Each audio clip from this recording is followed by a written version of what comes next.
What's up, guys? Welcome back to the channel. I hope everybody's doing okay, staying safe. It is currently raining. It's been raining. Well, it rained yesterday evening pretty hard, so I haven't been able to really do anything.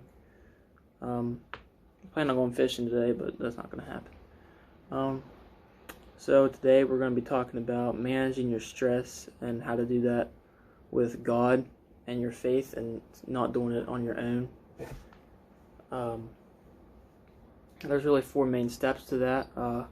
First step is master the power of saying no or not now. What that's basically meaning, what I mean by that is, don't let somebody else's problems become yours. Don't let it distract you from your own problems already. Okay, so it says in John 11:3, Mary comes to Jesus and says, "My brother is about to die," which her brother's name is Lazarus. And that they needed Jesus to come over and attend to him right now to help him. So in John 11:6 it says, when Jesus heard that Lazarus, Mary's brother, was sick, he stayed where he was for at least 2 more days before he went out and attended to Lazarus. So he was more focused on what he had to do, which was preaching and getting the word out to people, because that's what he was sent to do. You know, he wasn't just sent there for to work miracles. So a tip is don't always allow other people's problems to become yours. It will lead to fear of disappointing them and causing us to stress over it, which is not good.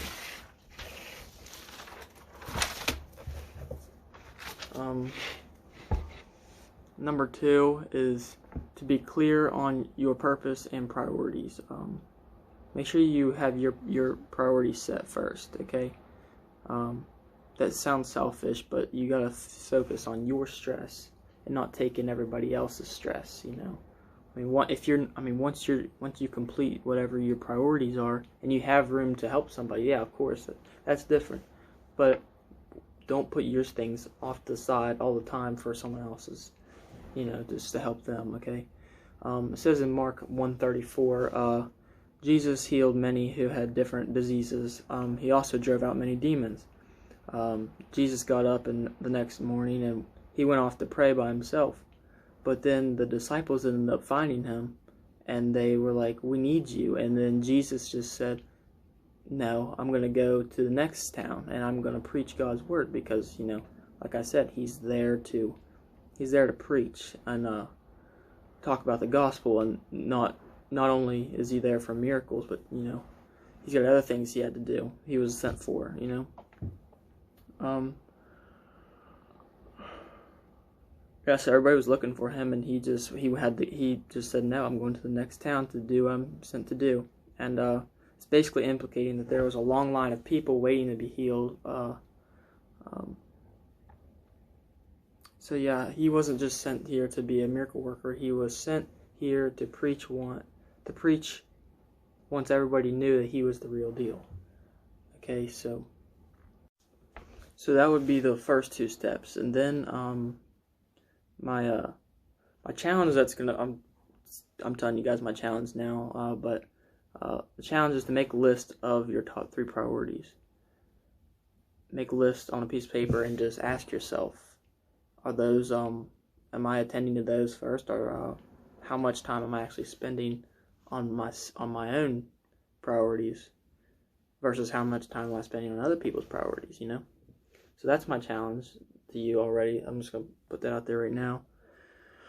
The third step is to identify your help. Know that you're not Superwoman, Superman. You are human. We're not God. We can't do everything ourselves, okay? We need help, okay? So admit you're overloaded, know your capability, and ask for help, because asking for help and receiving the help will take a lot of stress off of your shoulders. It'll make a lot of things easier. Okay, the 4th step is to rest. You need rest. You need plenty of rest. You need to intentionally schedule rest and get plenty of it.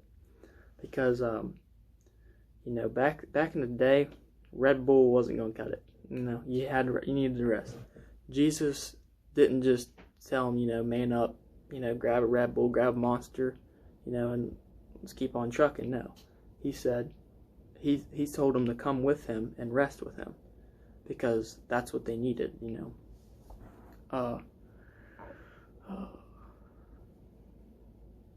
The biggest reason is we aren't intentionally scheduling rest, and the result of that leaves us feeling irritated, crabby, overworked, and just exhausted. Like, we need our rest. That is our fuel for energy and to work and do anything. Really, rest is very important. It's the most important thing that I've said so far. Eating goes along with rest. It's important to eat. Eat healthy. Don't just eat sugar and stuff like that. So yeah, and yeah, that's pretty much it for this video.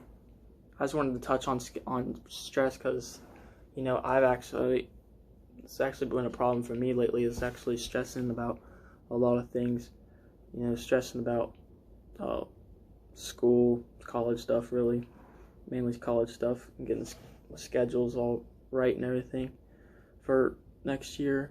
So that's pretty much my problem with stress. So I figured I'd try to do some research on it and kind of touch on it a little bit.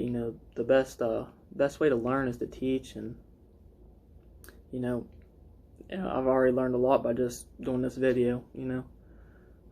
It's gonna help me, and I'm hoping it's gonna help some of you guys out too that are stressing too. And yeah, that's pretty much it.